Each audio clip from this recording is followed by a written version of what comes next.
Bom, deixa eu só aqui, gravando. Tudo bem. Então, continuamos do ponto de ontem, do encontro de ontem. Ontem, portanto, finalizamos a parte dos princípios processuais penais constitucionais explícitos na Constituição do Estado. Iniciamos a segunda e última fase referente a esse tópico do plano de aula, portanto, do programa de lições. Iniciamos para tratarmos acerca dos princípios implícitos à Constituição, mais uma vez, princípios esses, portanto, não previstos taxativamente na Constituição, mas recepcionados pela mesma, no sentido de que estão, ora, espalhados pelos tratados de proteção e defesa dos direitos humanos, né? Tratados esses ratificados, tratados esses que o Brasil pode ratificar o tratado, ser país signatário, e, portanto, internalizar ao direito constitucional brasileiro, seja antes da emenda 45 de 2004, seja depois ou a partir da emenda constitucional 45 de 2004. Seja pelo parágrafo 2º do artigo 5º da Constituição, ou pelos parágrafos 3º e 4º da mesma Carta Magna. Iniciamos, portanto, esses princípios implícitos, e que também, ora, são construções do pensamento jurídico, ora, são construções ou propostas da doutrina, como vimos, por exemplo, no pensamento jurídico penal, ou jurídico criminológico e penal, da Escola Crítica, do professor Alessandro Barata, com algumas proposições que se tornaram, portanto, princípios implícitos, né? Naquele caso específico de ordem material, mas também com, digamos assim, efeitos no campo processual penal. Vimos aqui os princípios implícitos referentes ao indivíduo, né, como a ideia da prevalência do interesse do réu, a ideia de não se estar vinculado, portanto, de ninguém estar obrigado ou vinculado à produção de prova contra si mesmo, né? Depois, falamos sobre os princípios concernentes à relação processual penal, ou à relação processual, iniciando com a ideia do princípio da iniciativa de partes, ou iniciativa das partes. Falamos aqui sobre o duplo grau de jurisdição no direito processual brasileiro, e, finalizando, portanto, e fomos para os princípios referentes à atuação do Estado, iniciando pelo princípio que a doutrina, assim, sustenta, e o pensamento jurídico, a doutrina, assim, sustenta, e nos parece perfeitamente assertivo, que é a ideia do princípio do juiz imparcial, né, que já que tem ressonâncias, digamos assim, ou consequências no campo das nulidades processuais penais referente ao juiz natural, a competência do juiz para julgamentos, portanto, em termos de competência jurídica, em termos de impedimento do próprio Estado juiz, etc.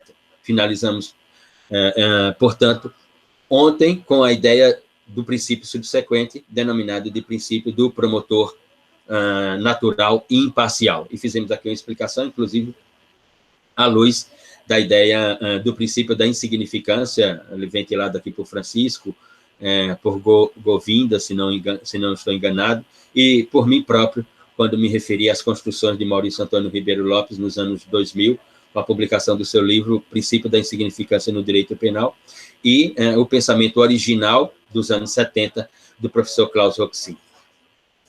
E hoje reiniciamos, portanto, ainda nos princípios, e, portanto, para finalizarmos esse capítulo dos princípios processuais penais implícitos à Constituição, com a ideia do princípio da obrigatoriedade da ação penal, seguido com a ideia de consequencial da indisponibilidade da ação penal, ou seja, o princípio da obrigatoriedade e o princípio também consequencial, como diz a doutrina, de não apenas obrigatoriedade, mas também de indispensabilidade da ação penal, quando estamos falando aqui das categorias de ação penal previstas no direito brasileiro, e nesse caso aqui, especificamente, no que se refere às condutas, às ações tipificadas como crime ou delito, referentes à natureza jurídica da ação, daquelas que sejam a ação penal pública incondicionada ou condicionada à representação do ofendido. O princípio da obrigatoriedade da ação penal, ou conjugado com a consequencialidade da indispensabilidade da ação penal, é um princípio inicialmente referente à ideia da legalidade penal ou da legalidade criminal no direito brasileiro. E ele tem uma face dual. De um lado, nessa face, o Ministério Público, o órgão acusador, e do outro lado, a ideia do ofendido. E, portanto, nessas duas categorias de ação penal. A ação penal pública incondicionada e a ação penal pública condicionada à representação, digamos assim, né? É um princípio que coloca no espaço da argumentação jurídica e das proposituras de tese a ideia da faculdade de investigar, ou dever de investigar. E aqui o Supremo Tribunal Federal se tornou protagonista, né, quando prolatou a decisão de mérito pelo plenário da Casa, de que essa faculdade de investigar, portanto, para fazer nascer a indispensabilidade, né, de um lado, e a obrigatoriedade do outro, ou primeiramente a obrigatoriedade e depois a indispensabilidade da propositura da ação penal de natureza jurídica pública incondicionada ou condicionada à representação, nós tínhamos, portanto, uma previsão normativa de quem é que tem a competência para investigar no direito brasileiro, e estamos falando, portanto, da Polícia Judiciária, ou seja, da polícia, no caso da nossa realidade, da Polícia Civil e da Polícia Federal, ambas com poder de investigação.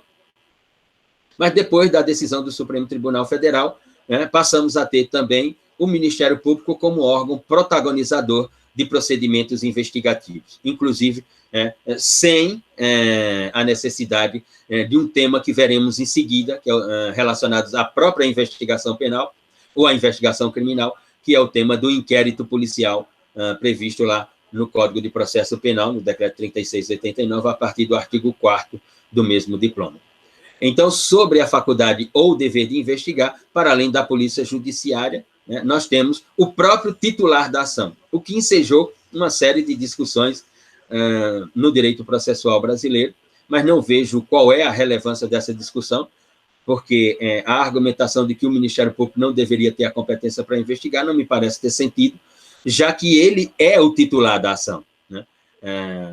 O delegado de Polícia Civil ou Federal é o titular do inquérito policial, mas a investigação não se dá apenas por inquérito policial, ela pode se dar autonomamente a partir de uma denúncia, né, pelos canais constituídos para denúncias em matéria de crime ou delito, e o Ministério Público, como órgão acusador, como titular da ação, seria mais do que condizente reconhecer sua legitimidade, portanto, para a propositura da ação ou para a ideia de obrigatoriedade e indispensabilidade da ação penal.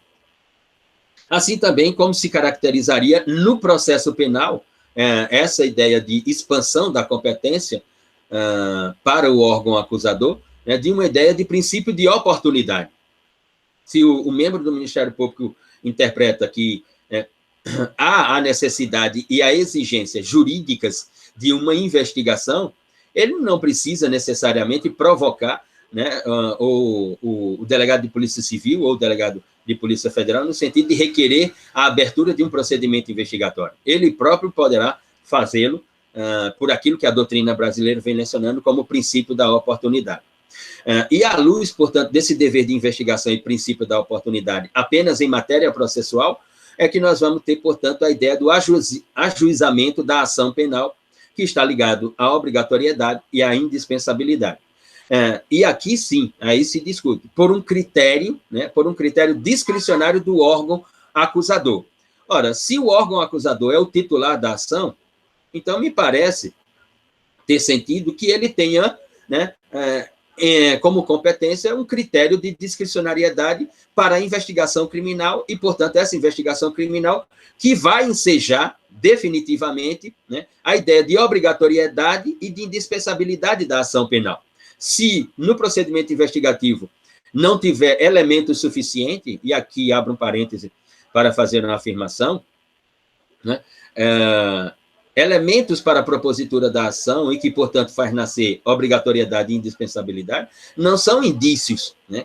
Indícios não podem corroborar a ideia de um oferecimento de denúncia, né, por parte do órgão acusador. Nós estamos falando de elementos elementos comprobatórios, ou seja, provas, e que, portanto, essas, né, devem ser contestadas em juízo, né, no âmbito de uma segunda fase da persecução penal, do processo penal propriamente dito, digamos assim.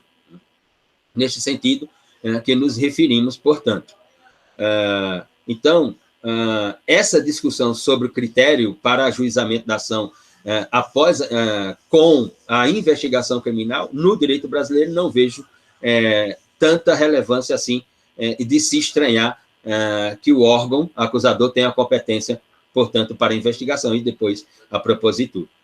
Mesmo porque também lá no artigo 42 do Código de Processo Penal, nós temos o critério que está esculpido aqui no princípio da indisponibilidade, né? E esse critério, ele é direcionado, né, ao órgão acusador, né?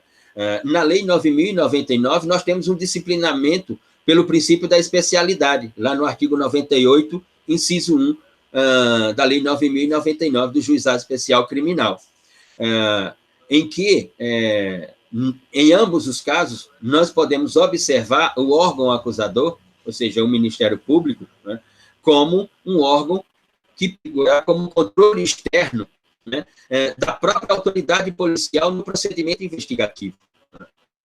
E que vai ter como final, digamos assim, como fechamento desse cenário jurídico-processual penal, a ideia do próprio Estado, do juiz, como o fiscalizador do andamento da investigação criminal sem o inquérito, ou da investigação criminal com o inquérito, quando estamos diante, portanto, das competências da Polícia Judiciária.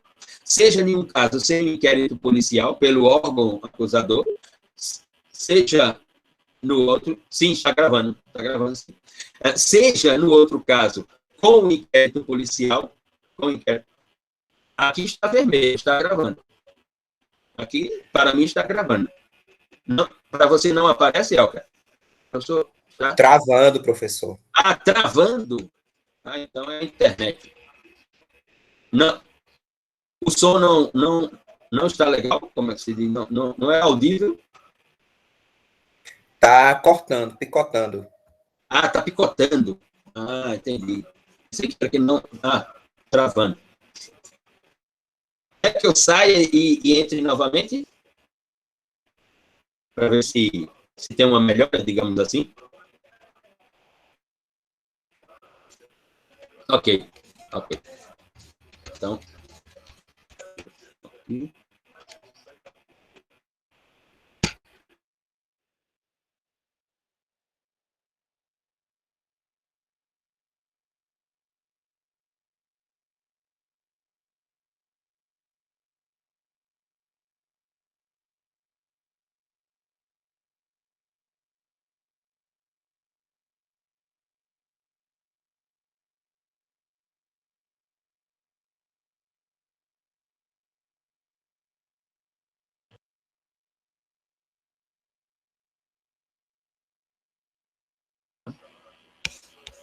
Bom,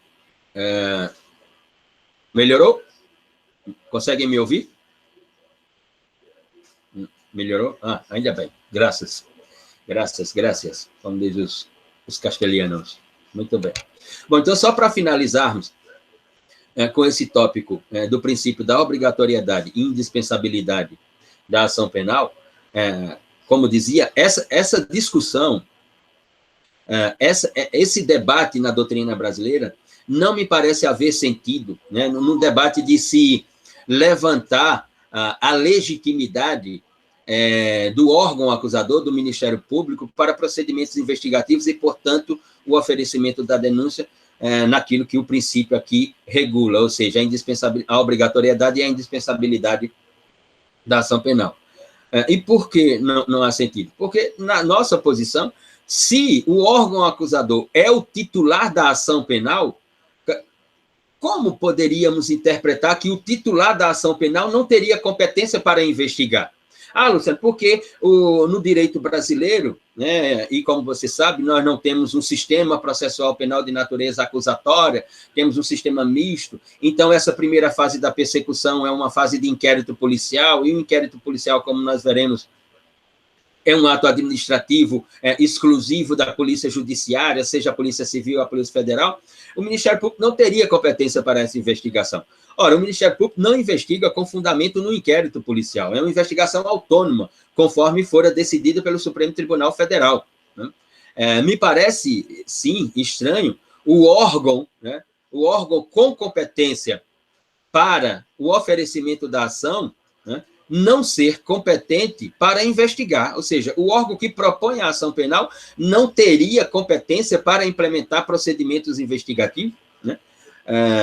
Na nossa observação, a investigação não pode se dar única e exclusivamente pelo inquérito policial. Eu posso ter formas autônomas de investigação, principalmente, na nossa observação, pelo órgão que é o responsável e que é o titular pelo oferecimento da ação. Por isso que essa questão da indisponibilidade está lá no artigo 42 do Código de Processo Penal, né? Essa questão vai voltar a ser ventilada na Lei 9.099 de 95, pelo artigo 98, inciso 1, na Lei 9.099 de 95 e pelo artigo 98, inciso 1 da própria Constituição Federal. A própria Constituição vai abrir esse espaço, digamos assim, ou reservar esse espaço, né? O Ministério Público, portanto, ele e a doutrina assim reconhece, né, um órgão de controle externo das atividades investigativas da Polícia Federal. E se ele é um órgão de controle externo dessas atividades de investigação, ele tem competência para investigar também. Ele só não fará a investigação pelo inquérito policial, porque aí sim é privativo da Polícia Judiciária, né? Assim, quem faz investigação aqui por inquérito, e que é uma coisa extremamente estranha, né, e que nós não notamos a doutrina brasileira dedicar tanto espaço a isso, é o Supremo Tribunal Federal, pelo seu regimento interno, nos artigos 43 e 44. Isso, sim, para mim, é muito estranho, né? Ou seja, eu tenho que reconhecer a constitucionalidade no regimento interno de uma corte que implementa procedimentos investigativos. Ou seja, um tribunal investigar na ideia de um Estado constitucional e democrático de direito, e que eu tiro até essa frase aqui, Estado constitucional e democrático, eu utilizo Estado constitucional, porque se é constitucional tem que ser democrático, né? Quais os artigos? 43 e 44, Jéssica, do regimento interno do Supremo Tribunal Federal, lá está o Instituto do Inquérito Policial nas mãos do Supremo Tribunal Federal. Essa previsão, para mim, ela é muito estranha, né? Inclusive, tem duas estudantes aqui do CCJ, que estamos orientando a produção de um texto delas, que, inclusive, já passaram por essa disciplina, que estão exatamente construindo um texto para enviar para uma revista, exatamente sobre esses dois dispositivos do regimento interno do STF, que dão competência à Corte para investigar. Num Estado constitucional de direito, isso me parece extremamente estranho, né? Que um tribunal investigue. Que um tribunal possa enviar requerimentos de investigação à Procuradoria-Geral da República, órgão máximo do Ministério Público, isso aí é perfeitamente, não há o que se discutir sobre isso. Mas um tribunal que, de ofício, instaura inquérito policial e que tem um ministro que é o titular desse inquérito policial, isso sim, volta a repetir, no Estado constitucional de direito, me parece estranho. Me parece realmente estranho. E não a ideia, né, do Ministério Público ter a competência para investigar, né, e porque ela não se dá por um inquérito policial, nesse sentido, né?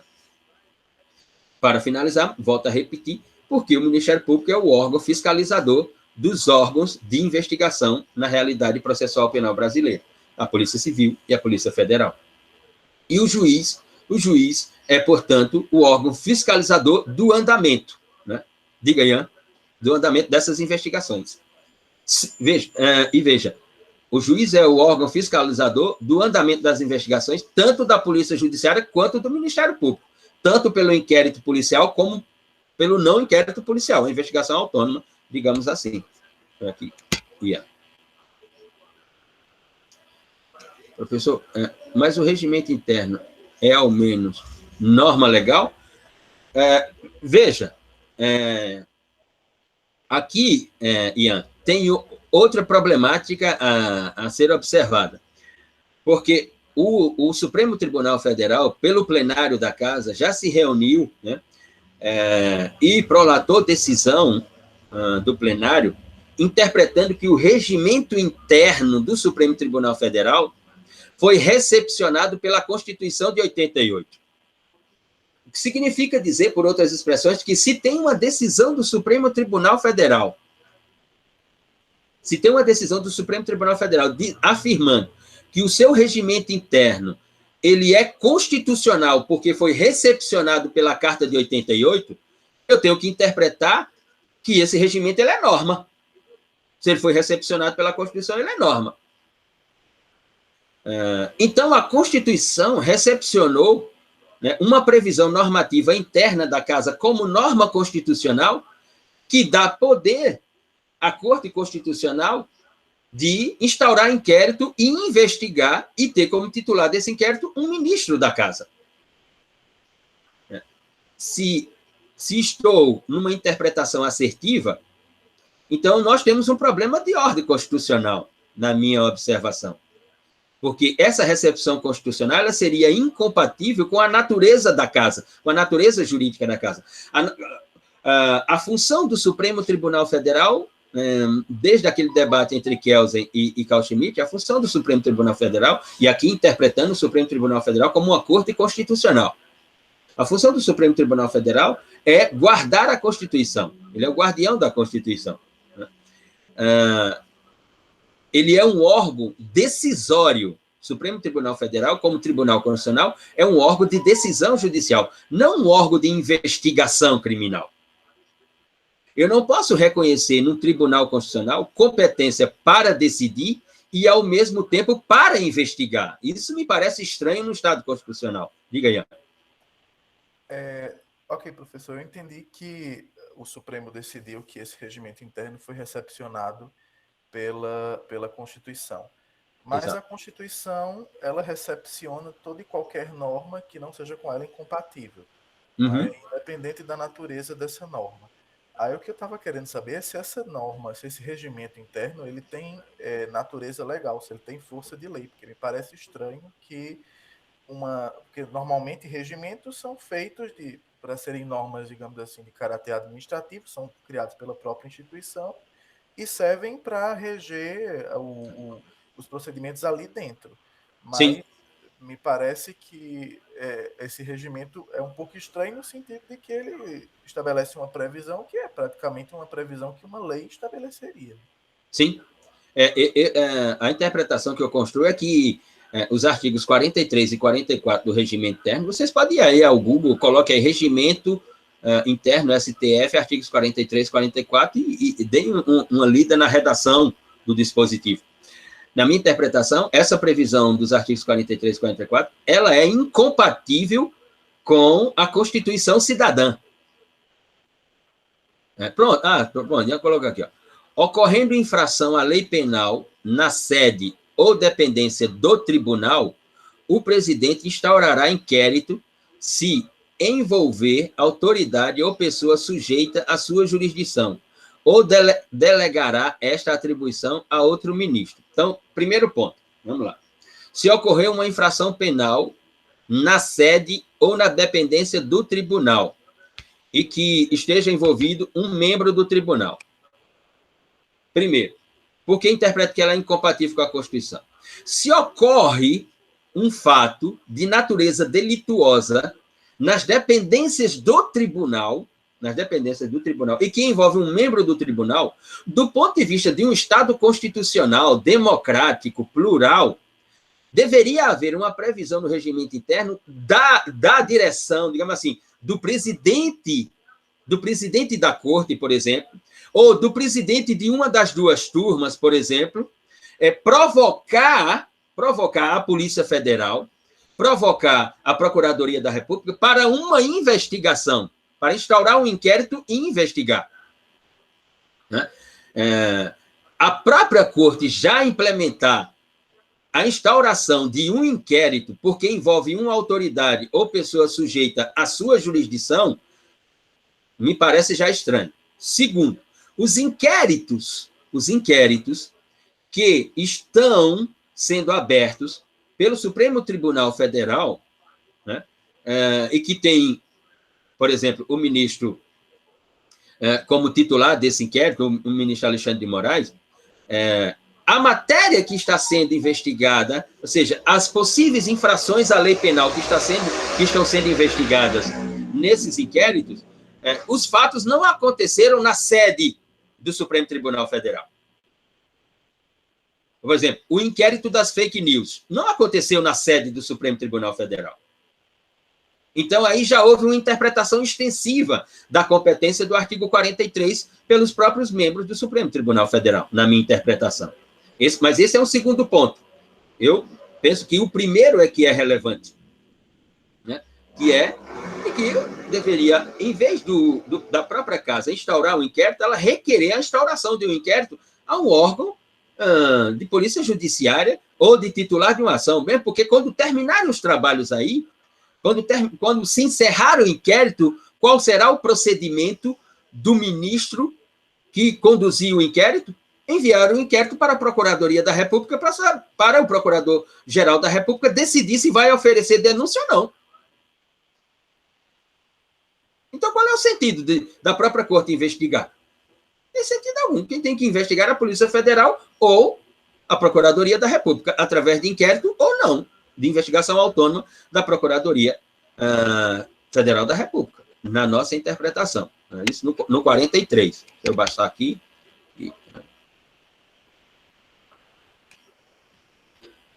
para primeiro, nos demais casos, o presidente poderá proceder na forma deste artigo ou requisitar a instauração de inquérito à autoridade competente. Na minha interpretação é isso, só bastava essa previsão. Ou o presidente da corte, né, ou o presidente de uma das turmas, da primeira ou segunda turma do STF, um desses três presidentes pode perfeitamente proceder, né, requisitando a instauração de inquérito a uma autoridade competente, Polícia Federal, né, ou uma investigação pela Procuradoria da República, não o tribunal investigar. Não vejo sentido de tribunal investigar. Segundo, o ministro incumbido do inquérito designará escrivão dentre os servidores do tribunal. E aí o artigo 44. A polícia, como é que é? A polícia das sessões e das audiências compete ao seu presidente. Não vejo sentido, salvo no parágrafo 1º, que deveria ser um único artigo dentro do regimento interno do Supremo Tribunal Federal. Houve a ocorrência de um fato, né, tipificado como crime ou delito ou como infração penal nas dependências do tribunal, em que envolve membro do tribunal aqui, né, não é também só interpretar como vítima, como sujeito ou como vítima, como sujeito ativo ou como vítima. A presença do membro do tribunal, então, o presidente, porque, por exemplo, essa infração penal ela pode acontecer, por exemplo, né, durante uma sessão de uma das turmas, seja da primeira ou da segunda turma, em que esteja em sessão. E aí, em vez de ser o presidente da corte, em vez de o presidente da corte provocar, poderia ser o presidente de uma das turmas onde o fato ocorrera, nesse sentido. Não vejo sentido nas demais previsões, é isso que eu me refiro. Mas sobre isso, a doutrina brasileira não se debruça para provocar o debate, nesse sentido que eu me referi. Próximo princípio, princípio processual penal constitucional implícito à Constituição, é o princípio denominado de princípio da oficialidade. E o que significa oficialidade? O princípio da oficialidade é um princípio, né, que surge dentro da persecução penal. Ou seja, ele envolve a Polícia Judiciária como órgão ou membro com competência para investigar através do inquérito, né? Envolve o próprio Ministério Público, né, que é o órgão acusador e, portanto, o titular do oferecimento da denúncia. Então, sendo oficiada, digamos assim, como, por exemplo, aqui no exemplo dos artigos 43 e 44 do Regimento Interno do STF. Ou seja, o presidente da Casa oficiar, né, a Polícia Federal para a abertura de inquérito e investigar.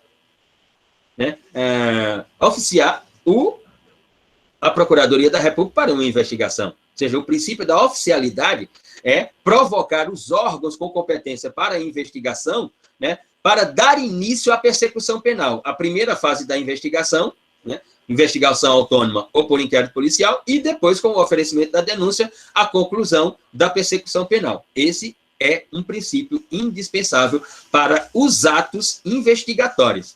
Ele tem que ser oficializado, ou seja, qualquer ato investigatório condizente à constituição de uma persecução penal tem que ser oficializado. Ou a Polícia Judiciária, Polícia Civil, Polícia Federal, ou ao órgão titular da ação, o Ministério Público. Além dele, temos também o princípio da intranscendência, que significa dizer que está relacionado, portanto, à ideia da imputabilidade, ou seja, o princípio da intranscendência tem uma face com dois lados também. A ideia da ação penal e a ideia da imputabilidade penal ou da imputação de responsabilidade criminal a alguém que praticara uma conduta tipificada como crime ou delito. Ou seja, a ação penal tem que imputar a responsabilidade criminal a alguém. Ou seja, a imputação, ela é uma imputação de responsabilidade individual, inicialmente, como nós já vimos aqui. Quando nós tratarmos dos crimes, por exemplo, previstos na parte especial do Código Penal brasileiro, o princípio da intranscendência da ação penal na imputabilidade criminal vai se referir à ideia de que na ação penal tem que estar individualizada as responsabilidades, ou têm que estarem individualizadas as responsabilidades criminais. Ou seja, na ação penal, o órgão propositor da ação, o órgão acusador, tem que afirmar quem é o autor da conduta, quem é o coautor da conduta, quem é o partícipe da conduta. Se há só autoria, então trabalha-se só com autoria. Mas quando há uma complexidade no cometimento da ação, né, no delito consumado, no que se refere aos tipos penais, especificamente da parte especial do Código Penal brasileiro e da maior parte da legislação extravagante, tem que haver essa indicação ou esse apontamento, né, de responsabilidade individual, de responsabilidade criminal individual. A imputação penal, ela tem que ser individualizada, com exceção, né, no que está previsto da Lei 12.694 de 2012, né, e da Lei 12.850 de 2013. As duas leis sobre a tipologia denominada de organização criminosa. Porque no que se refere à organização criminosa, nós já vimos aqui, sabemos, portanto, que não há individualização na imputação penal, porque todos ali são autores dentro de uma organização criminosa. Não há autoria, coautoria e participação. Mas também, como já vimos aqui, tem implicações no princípio processual penal, né, de natureza da individualização da pena. Esse princípio, na nossa interpretação, ele é sacrificado. Porque eu posso ter, né, dentro da organização criminosa, personagens, sujeitos que praticam atos de execução e outros que não praticam atos de execução, mas sim são apenas partícipes. Mas como a escolha político-criminal a ser colocada na técnica legislativa por causa do Tratado Internacional, do Tratado de Palermo, assim construiu, então, à luz do princípio da especialidade, no direito processual penal brasileiro, nós temos essa exceção no campo da intranscendência da ação penal. Vamos assim. Em seguida, vem o princípio da vedação da dupla punição ou duplo processo pelo mesmo fato, também conhecido como ne bis e idem, ou seja, uma pessoa não pode ser, portanto, punida pelo mesmo fato numa segunda vez. Significa dizer que aqui é um princípio de obediência à legalidade penal ou à legalidade criminal de um lado. Ou seja, respondeu àquele processo, se já tem uma decisão de mérito sobre aquele processo, né, e que a pessoa foi punida, ela não poderá ser punida novamente pelo mesmo fato. Né? Isso, de um lado, tem a ideia da legalidade criminal ou da legalidade penal estrita, e, do outro lado, nós temos o princípio reitor do Estado Constitucional de Direito, previsto lá no artigo 1º, inciso 3 da nossa Constituição, que é o princípio da dignidade da pessoa humana. Isso à luz do nosso direito constitucional interno pelos dispositivos construídos, portanto, pelo Estado Nacional Brasil. Mas nós temos também a ideia de proibição de processo pelo mesmo fato nos tratados internacionais, como é o caso do Pacto de San José da Costa Rica, no artigo 8º, parágrafo 4º daquele tratado, e que, na nossa realidade, ele é uma norma supralegal, conforme a decisão ou a jurisprudência do Supremo Tribunal Federal. Essa previsão, portanto, podemos chamá-la de previsão dual, já que temos normas internas e com respaldo na Constituição, e temos um tratado internacional internalizado pelo direito constitucional brasileiro. Então, temos duas estruturas normativas que vedam, portanto, a ideia de dupla punição pelo mesmo fato no processo, digamos assim. Em seguida, aparece nesses princípios processuais penais implícitos à Constituição a ideia do princípio da duração razoável do processo. Desculpa, a duração razoável do instituto das prisões cautelares. E aqui, sim, aqui o direito processual penal brasileiro tem uma complexidade que precisa ser resolvida. Luciano, é verdade que a Lei 13.964 de 2019 deu nova redação ao artigo 316 do Código de Processo Penal, estabelecendo 90 dias, né, como um tempo razoável para uma prisão cautelar. E que depois de 90 dias, ou chegando os 90 dias, o órgão emissor da prisão cautelar deverá rever a necessidade dessa prisão.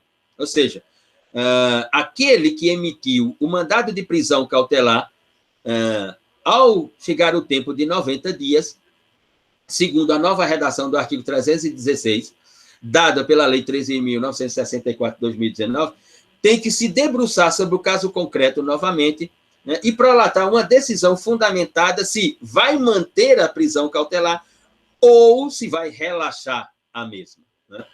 Isso tem dado uma discussão, porque a decisão do STJ, de relatoria da ministra Laurita Vaz, interpretou em um caso em que a prisão cautelar havia sido decretada por um juiz monocrático, chegou os 90 dias, o juiz não se manifestou sobre a manutenção da prisão, conforme diz a nova redação do artigo 316 do CPP. A defesa recorreu para o Tribunal de Justiça, que interpretou não relaxar a prisão, porque o Tribunal de Justiça interpretou que ele não era o órgão emissor do mandado de prisão cautelar e que, portanto, era uma competência do juiz monocrático. O caso chegou ao STJ, a posição de Laurita Vaz foi no mesmo sentido, ela disse, não, o Tribunal de Justiça está correto, ele não é o órgão emissor, da prisão cautelar, então ele não tem que se manifestar sobre a manutenção ou relaxamento da mesma, assim como o STJ não irá fazê-lo, né, através aqui da sexta turma do STJ.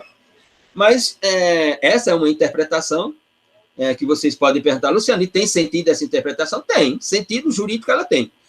Só que é preciso saber qual o sentido jurídico dessa interpretação, porque nós estamos à luz de uma prisão cautelar em que aquele órgão, nesse caso, o juiz monocrático que prolatou a decisão emitindo um mandado de prisão cautelar, deveria ter se manifestado nos 90 dias, conforme diz a letra do novo artigo 316. Se ele não fez, então, o que significa dizer? Podem ir aí ao Google e puxar a redação do artigo 316 e dar uma olhada o que é que o parágrafo único do artigo 316 diz. Se o órgão emissor da prisão cautelar não se manifestar nos 90 dias, a prisão se torna ilegal. Então, o advogado recorreu para o tribunal. Diz assim, olha, a prisão se tornou ilegal, relaxa a prisão. O tribunal vai e diz, não, isso é competência do juiz monocrático. O STJ, na sexta turma, com Laurita, vai e diz, não, isso é competência do juiz monocrático. Sim, mas eu tenho uma prisão que é ilegal agora. Alguém está preso ilegalmente. Alguém está preso ilegalmente. Então, eu tenho dois lados dessa discussão, digamos assim. né? Então, vamos lá. A ideia de duração, ou de um princípio de duração razoável da prisão cautelar, nós já tocamos nela aqui lá atrás, né?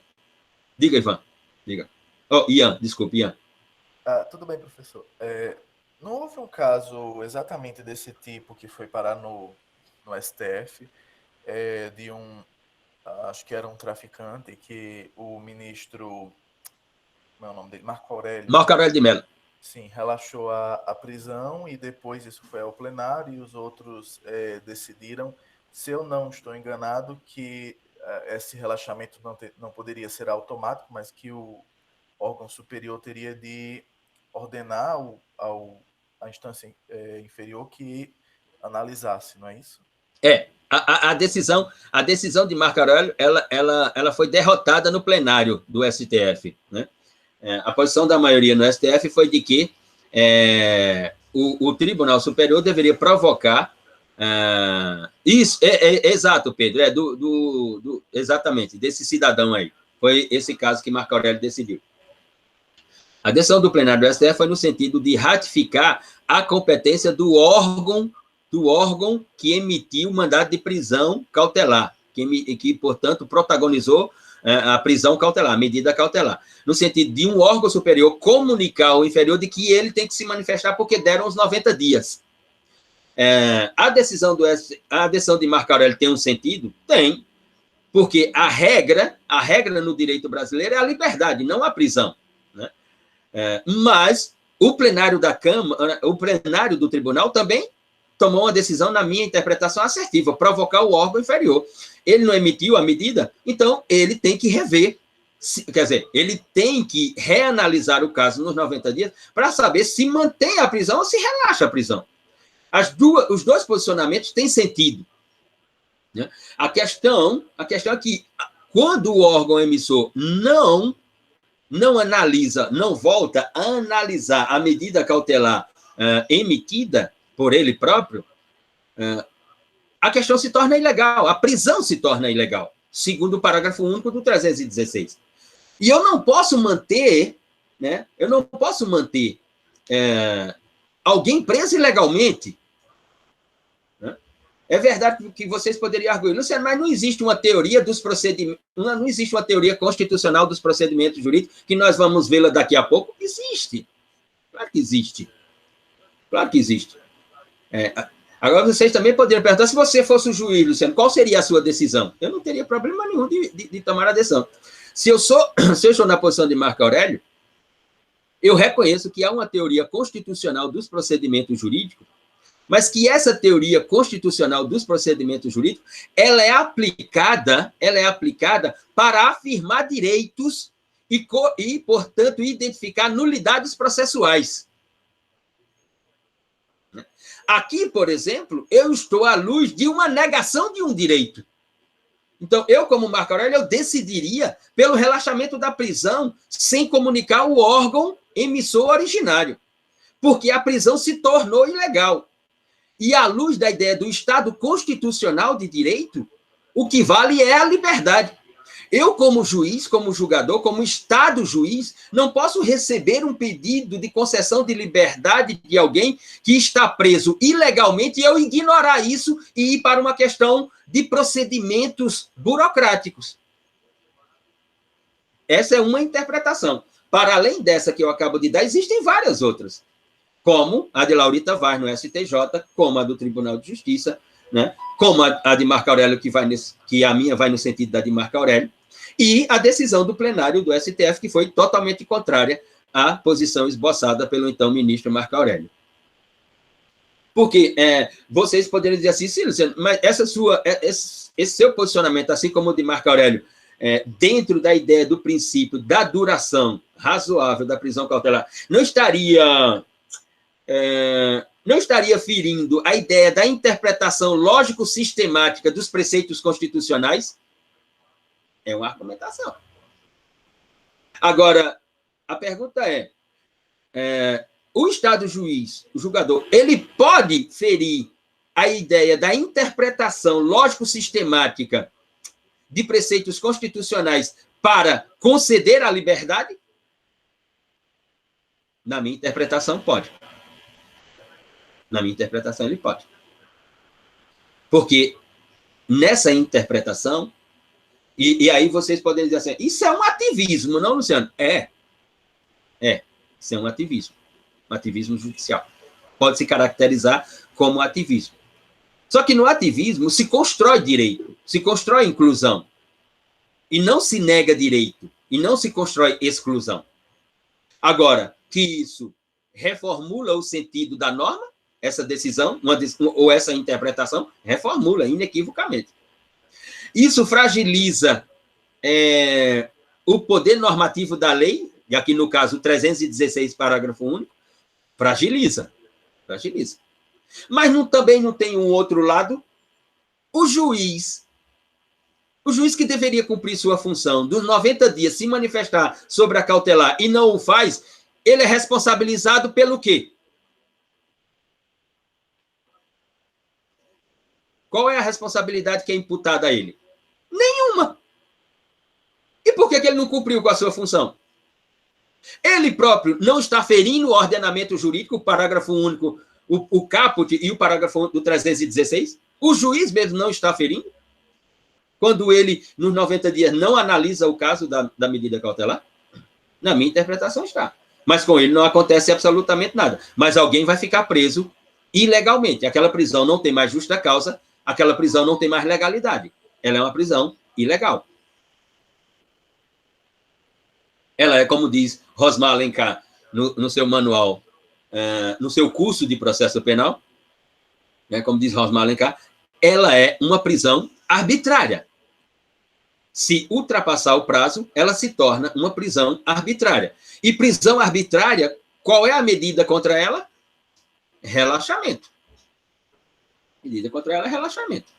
E ela se torna arbitrária por causa de quem? Por causa de quem tinha que cumprir a sua função judicante e jurisdicional. Judicante e jurisdicional. E não o fez.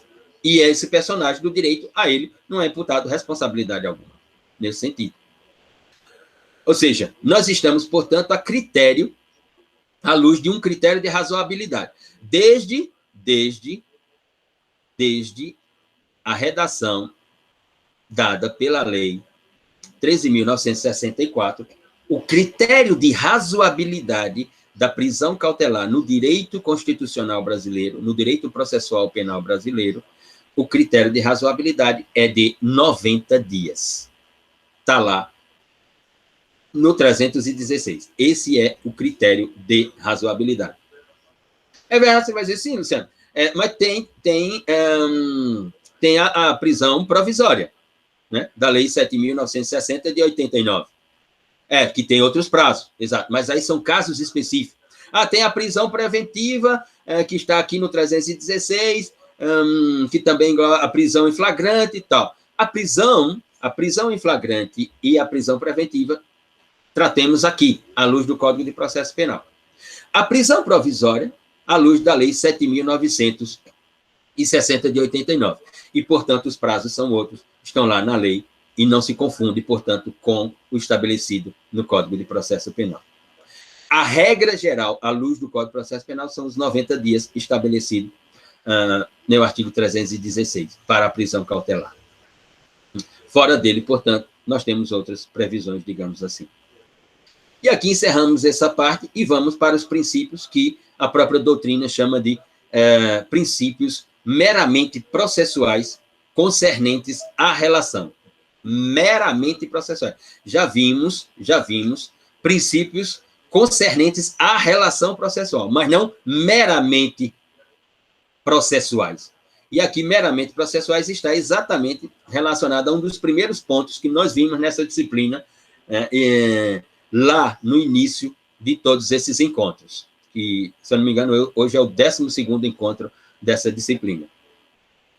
Que é a ideia da busca pela verdade real e que ela já se transformou, está lá no texto do professor Salah Júnior, né, que, inclusive, o texto de Salah Júnior é um texto de proposituras de ressignificação da ideia de verdade no processo penal brasileiro, um texto, interpreto, muito interessante, extremamente interessante, o texto de Salah Júnior. E essa busca pela verdade real que se inicia na memória do processo penal brasileiro e depois se transforma em uma busca pela verdade jurídica, né? Essa verdade, seja a verdade real ou seja a verdade jurídica, ela é meramente processual exatamente porque ela é relativa. Porque ela é puramente relativa, né? Porque o processo não se pauta do ponto de vista da praxe, do ponto de vista forense, não se trata por uma busca de verdade, né? Se passa por uma teoria de procedimentos para se observar as argumentações de acusação e defesa à luz de um fato, ou seja, à luz de algo acontecido, de algo que está no passado e que esse fato é tipificado como crime ou delito. Ou seja, deixa eu pegar aqui, até para fazer a leitura. Segundo Malatesta, que é um autor reconhecido no processo penal internacional, a sua ideia de verdade e a ideia de relatividade de verdade vai dizer dele. Quando se fala em verdade, nós estamos falando, portanto, de conformidade da noção ideológica com a realidade. Volto a repetir. Quando se fala de verdade relativa no processo penal, nós estamos falando de conformidade da noção ideológica com a realidade. O que significa dizer que essa ideia de noção ideológica ou de conformidade da noção ideológica com a realidade depende do polo onde você está. Aqui eu estou me referindo à acusação, vai ter uma noção dessa realidade, e a defesa vai ter outra. E o Estado juiz vai observar as duas noções de realidade, ou de verdade relativa. Ou seja, a busca por essa verdade, né? A busca por essa verdade, mais uma vez relativa, que nós vamos encontrar em dispositivos do Código de Processo Penal, como, por exemplo, o artigo 209 vai fazer essa busca pela verdade relativa, e aqui vou nominar realmente verdade relativa. O termo que vou utilizar, verdade relativa, está relacionado à ideia de verdade real e verdade jurídica. Então, no 209 do CPP nós encontramos, no 234 nós encontramos, no 147 nós encontramos, no 156, então, de ofício pelo juiz, nós encontramos, no 566 nós encontramos, todos eles do Código de Processo Penal vão tratar, portanto, pela ideia da busca pela verdade relativa. E o que é essa busca pela verdade relativa? É, por exemplo, a oitiva de testemunhas, ou seja, ouvir a testemunhas é uma busca pela verdade que vamos chamar aqui de relativa. A existência de documentos que figurem como provas condizentes à absolvição ou à condenação. A verificação de falsidades na produção das argumentações de acusação e de defesa, né? A prova de alegação são buscas por verdade real, ou seja, a prova de alegação na ideia de produção antecipada de provas e realização de diligências podem ser interpretadas como busca pela verdade relativa. Ou até mesmo algo crucial na teoria do processo penal de natureza acusatória, ou seja, o instituto das nulidades processuais. Também se caracterizam por realidades, né, relativas ou por verdades relativas. Ou seja, e olhe que nesse ponto nós temos uma discussão na doutrina brasileira. Mas isso é só parcialmente, Luciano. Isso é só parcialmente. Porque a maior parte das nulidades, elas estão taxativamente previstas no Código de Processo Penal. Tem razão.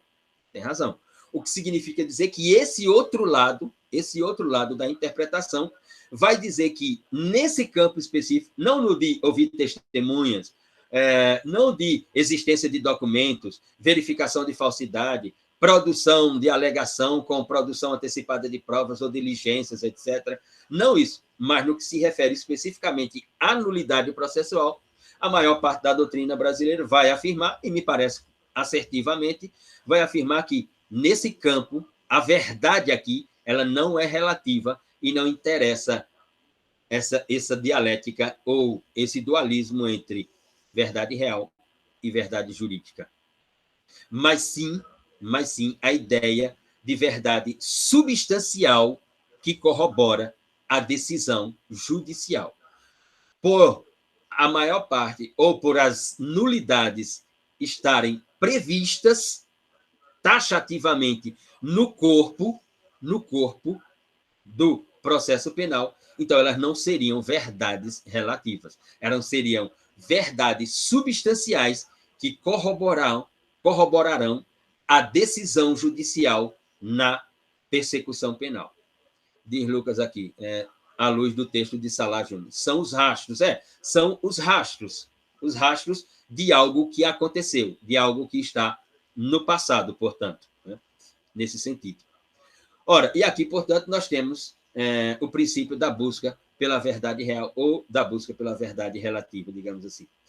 Um outro princípio, que ele é bem menor dentro do processo penal, e ele é meramente processual, é o princípio da oralidade, mas ele não se interpreta unicamente, ou seja, não se interpreta o princípio da oralidade unitariamente. Quando eu falo de princípio da oralidade, eu estou falando de princípios consequenciais, como, por exemplo, oralidade, concentração, imediatidade, identidade física do juiz. Então, eu estou falando de um princípio que tem pelo menos 4 acompanhamentos, digamos assim. Então, oralidade, ela está referida a quem? Oralidade está referida, portanto, à ideia de concentração no processo penal. Há um momento concentrado para o exercício da oralidade. O direito é positivo, o direito é escrito, mas há no processo penal um momento para a oralidade, né? Um momento para a argumentação da acusação, um momento para a argumentação da defesa, um momento do interrogatório, são momentos puramente orais. E que há uma concentração sobre eles, ou seja, uma concentração de procedimento, digamos assim.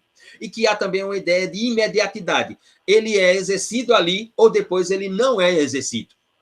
Tem que ser naquele momento, né?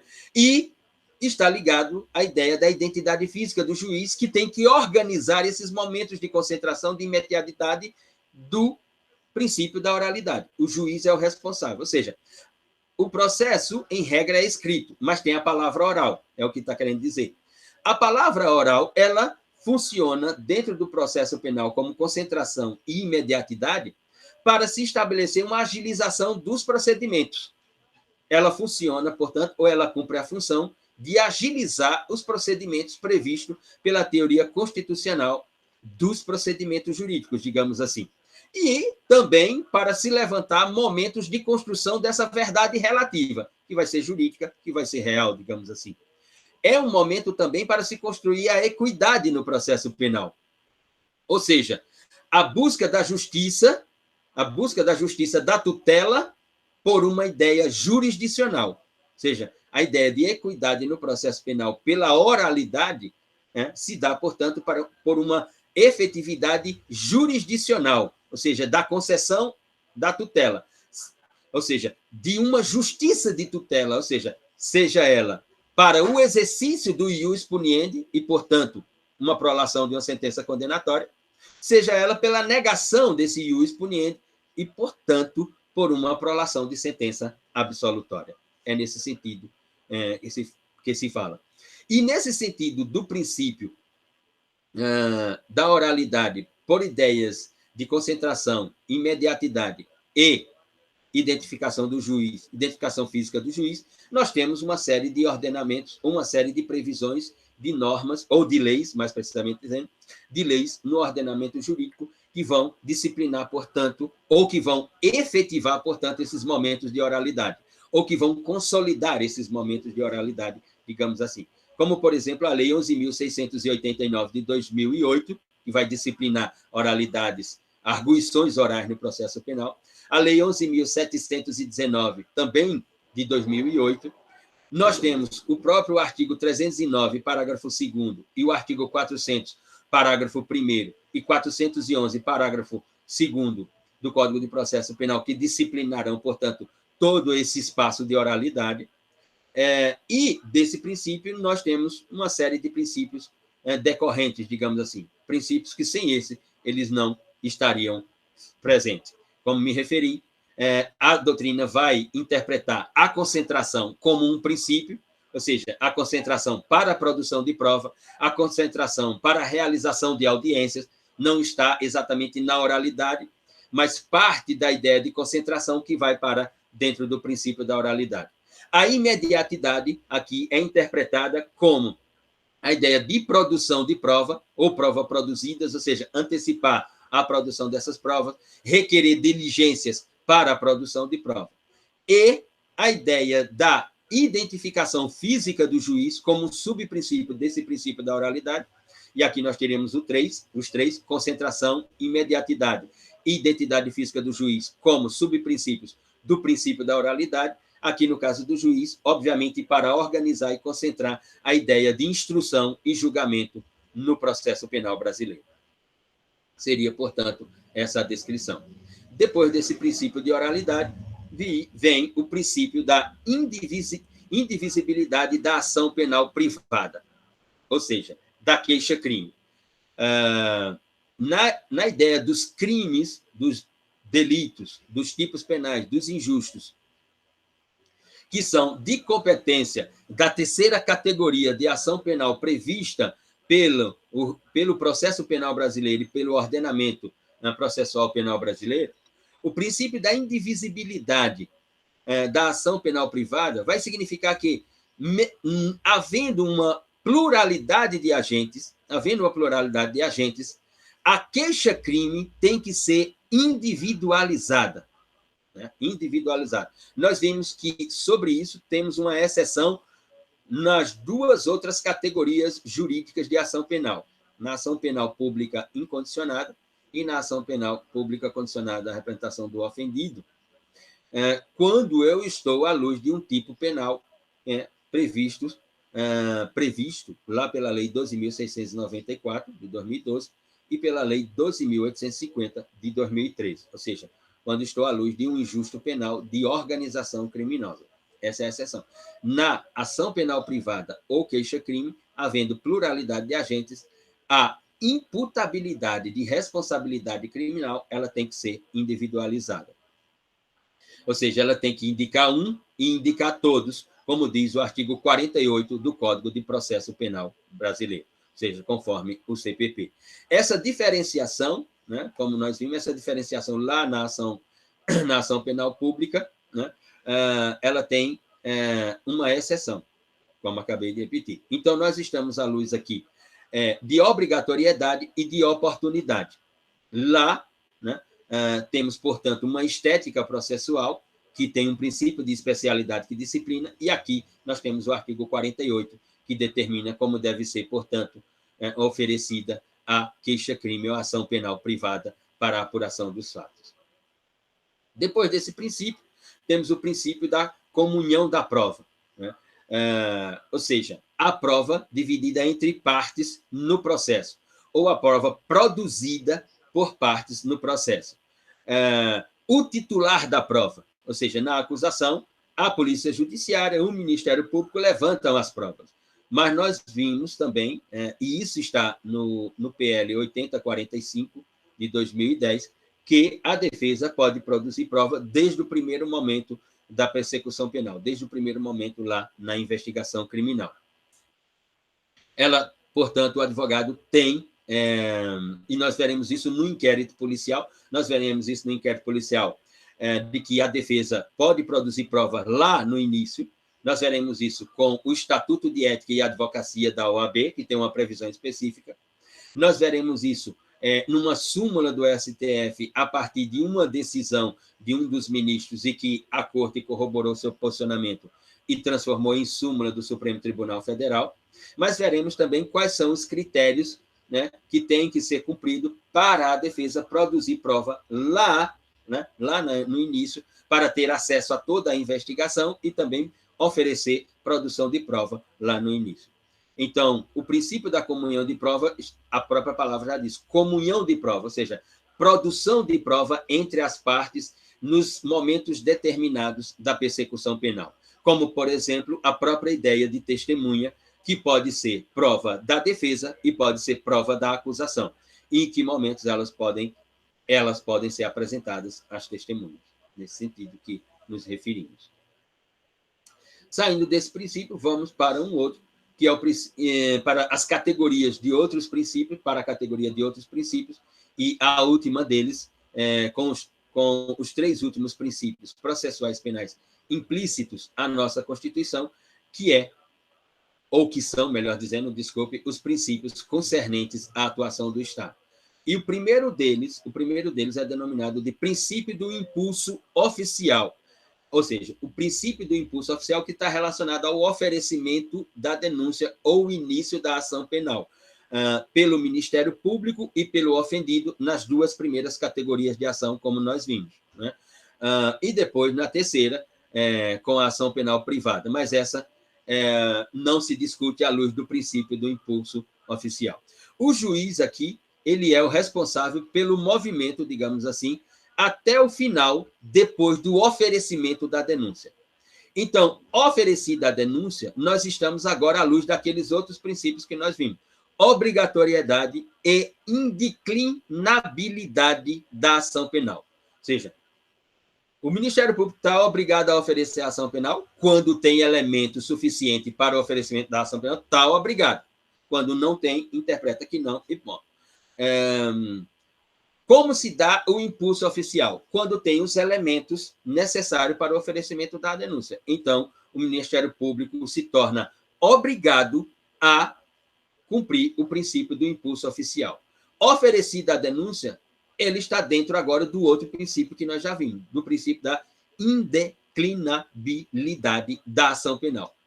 Ofereceu a denúncia, foi recebida a denúncia, instaurou-se a segunda fase da persecução penal, o processo penal propriamente dito não se declina mais da ação penal pelo Ministério Público, conforme determina o artigo 251 do Código de Processo Penal sobre a ideia de regularidade da ação penal. A ação penal privada, o impulso oficial, né, se dá por uma ideia de perempção, ou seja, o ofendido, na ação penal privada ou na queixa-crime, ele tem um prazo para exercer o direito de ação. Esse direito de ação, ou o prazo nesse direito de ação, é determinado pelo artigo 60 do Código de Processo Penal. Não exercitou esse prazo do artigo 60 do Código de Processo Penal para o oferecimento da queixa-crime, para a apresentação da ação penal privada, então não poderá mais fazê-lo. Ou se faz dentro daquele prazo, ou nós temos, portanto, a ideia de perempção no instituto do oferecimento da ação, no caso aqui, da queixa-crime ou da ação penal privada. O segundo e penúltimo princípio processual penal implícito à Constituição do Estado, concernente à própria atuação do Estado, é o princípio da persecução penal racional. E o que seria essa persecução penal racional, Luciano? E aí a doutrina vai dizer que o fundamento dessa ideia racional, ou dessa ideia de persecução penal racional, o fundamento é a livre convicção. E que, portanto, nós vamos encontrar esse princípio da persecução penal, ou seja, do desenvolvimento da persecução penal, da iniciação da persecução penal com investigação, do desenvolvimento da persecução penal para a segunda fase da mesma com o processo penal, ou seja, essa livre convicção de que ocorreu realmente o fato está tipificado como crime ou delito, há elemento suficiente para a condução do processo penal e, portanto, da persecução penal, essa livre convicção, né, ela vai estar tanto na ideia constitucional quanto na ideia processual penal infraconstitucional. Ou seja, ela vai estar à luz do artigo 93, inciso 9 da Constituição Federal, né, assim como vai estar no artigo 155 do Código de Processo Penal, no artigo 381, inciso 3 do Código de Processo Penal. Então, teremos todo o disciplinamento da persecução penal racional por aí. Mas ela tem exceção, Luciano? Existe exceção ao princípio da persecução penal racional? Claro que existe. Mesmo havendo todos os elementos para a investigação, mesmo havendo todos os elementos de prova para o oferecimento da denúncia, nós temos, portanto, alguns momentos que podem ser ditos como exceção. O primeiro deles, quando o sujeito que praticara a ação, ele é simplesmente inimputável, né? E, portanto, se ele é inimputável, ele não está à luz do Código de Processo Penal, no campo da imputabilidade penal, no campo da responsabilidade criminal, e ele não está, portanto, à luz da ideia de culpabilidade que enseja, portanto, a aplicação de uma pena. Ou seja, O primeiro critério da culpabilidade é exatamente a imputabilidade. E se ele é inimputável, a ele não se atribui responsabilidade criminal, porque ele não praticara um delito, ele praticara um ato infracional equiparado a crime. E, portanto, o estatuto que disciplina a sua conduta é a Lei 8.069 de 90 e não o Código Penal ou a legislação extravagante, digamos assim. Uma segunda exceção é a ideia pautada no pensamento do crime de vestígio material, ou seja, quando só há um vestígio de que houve o crime e que, portanto, só há um vestígio da materialidade, e não se sabe nem quem é o autor da conduta. Não se sabe, não se tem essa livre convicção de que João é realmente o autor da conduta, né? Então, esse seria um segundo momento de exceção. E o terceiro momento de exceção é, sem dúvida, né, se o sujeito ativo do delito vem à morte. Se ele vem à morte, não há mais nenhum motivo para a ideia de uma persecução penal racional, porque não haverá aplicação da pena alguma. Pode haver o reconhecimento da culpabilidade, mas não haverá a aplicação da pena. Pode haver a condenação, mas não haverá, portanto, a execução da pena. Então, não há sentido para uma persecução penal de natureza racional, digamos assim. E o último dos princípios processuais penais implícitos à Constituição do Estado, portanto, é o princípio denominado de princípio da colegialidade. Ou seja, esse princípio ele é decorrente daquele outro que também é implícito, que nós vimos aqui momentos atrás, que é o princípio denominado de duplo grau de jurisdição. O princípio da colegialidade, ali o julgamento, no caso de um recurso de apelação pelo Tribunal de Justiça por 3 desembargadores, né? O caso sendo encaminhado numa ideia de duplo grau de jurisdição por recurso extraordinário para o Supremo Tribunal Federal ou recurso especial para o Superior Tribunal de Justiça.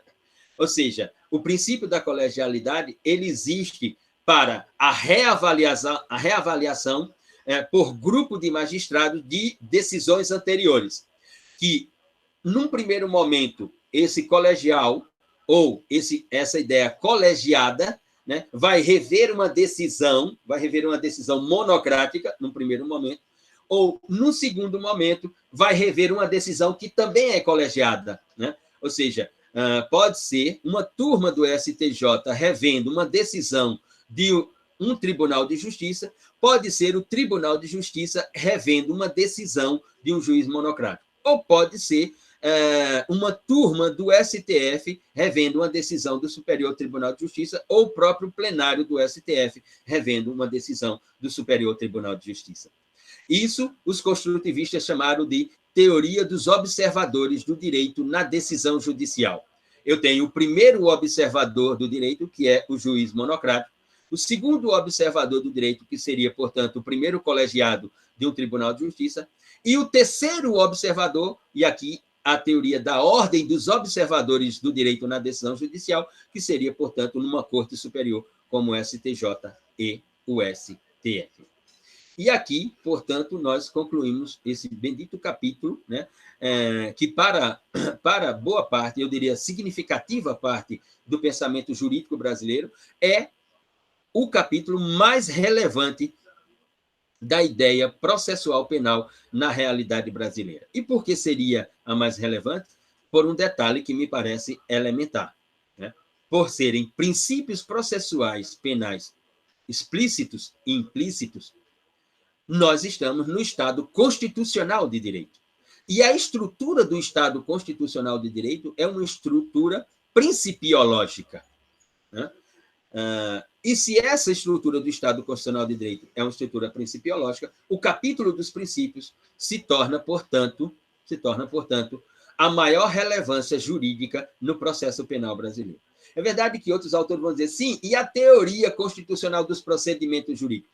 Na teoria constitucional dos procedimentos jurídicos, há uma série de princípios, e que ela se torna extremamente relevante porque pode ter uma nulidade exatamente porque houve a negação de um princípio, como, por exemplo, uma nulidade sobre a imparcialidade do juiz, e que compromete, portanto, a ideia de juiz natural e a ideia de juízo competente. E aí, portanto, nós notamos que o capítulo dos princípios realmente ele se apresenta como o principal ou como o irrenunciável dentro de uma teoria processual penal de natureza jurídica acusatória e que, portanto, só pode acontecer num Estado constitucional de direito, como diz o pensamento jurídico brasileiro ou a doutrina brasileira, nesse sentido. Okay? Então, nós concluímos aqui esse capítulo. A prova ficou para 23 e 24, a partir do dia 23, não é isso?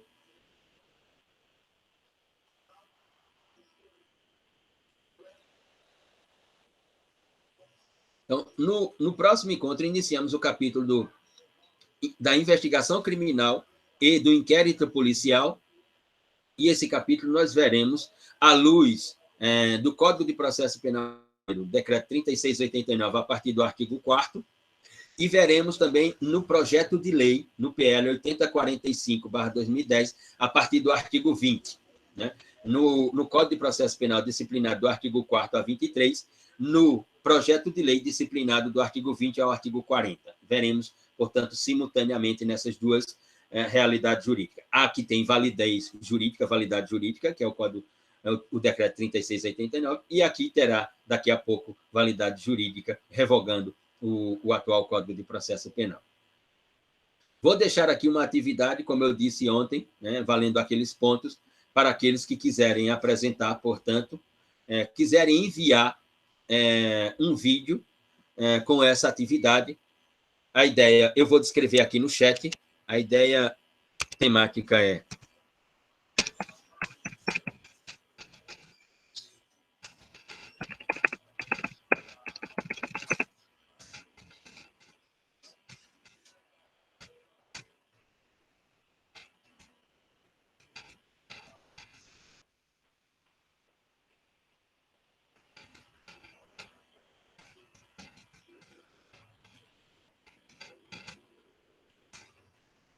o tema é a memória dos sistemas processuais penais.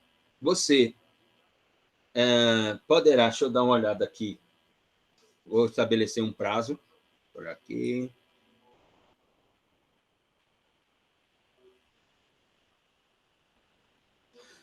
Poderá enviar o vídeo até o dia 21/8.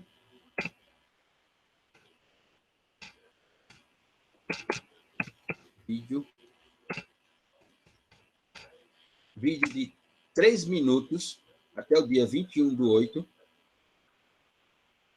para o e-mail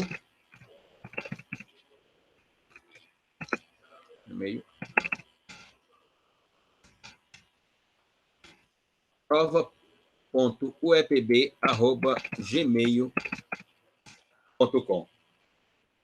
Então, poderá... Agora sim, você escolherá um dos sistemas para tratar sobre a memória dele, não sobre os 3 sistemas. Repito, você escolherá o sistema inquisitivo, e aí você fará uma introdução sobre o que é sistema, conceito de sistema, e depois discorrerá sobre a memória do sistema inquisitivo. Se escolher o acusatório, a mesma coisa, faz uma introdução sobre o que é um sistema processual penal e depois discorre sobre a memória do sistema acusatório. E vale para a terceira matriz de sistema processual penal. Portanto, escolha um deles, grave um vídeo de até 3 minutos, encaminhe até o dia 21/8, esse vídeo de 3 minutos, para o e-mail prova.epb@gmail.com.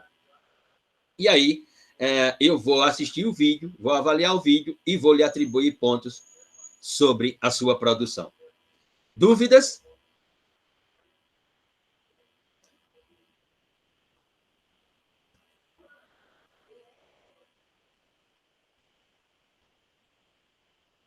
Ok, então, sem dúvida sobre a atividade. Maravilha. Então, desejo uma boa semana a todas e todos e espero nos encontrarmos aqui na próxima segunda-feira para o próximo encontro. Uma boa tarde a todas e todos.